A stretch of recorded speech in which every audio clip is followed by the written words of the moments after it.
ček. Core XR8. Puķim ir mainīts materiāls, gan dakrons, gan ripstops, ar dažādiem blīvumiem, līdz ar to arī svaru, kas nozīmē to, ka konstruktoram nācās mainīt paša puķa formas izsvarojumu, jo ir dažāds materiāla blīvums, svars. Puķiem ir izmantots cits materiāls, gan ripstops, gan dakrons, kas ir izturīgāki ar atšķirīgu laminēšanas tehnoloģiju.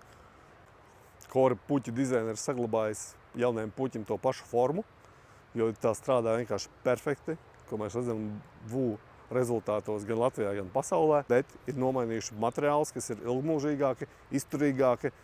Core XR8 pieprasītākais puķis gan Latvijā, gan vispār Core puķu klāstā. Puķis priekš bigāra disciplīnas, freeride un freestyle. Ļoti labi būstu augšā, ļoti labs handtimes un pats labākais windrange visu puķu klāstā no Cores.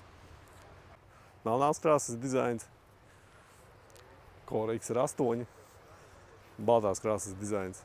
Mans favorīts šajā sezonā noteikti melnās krāsas dizains, bet paliek izvēle jebkuram balto, melno, balto, melno.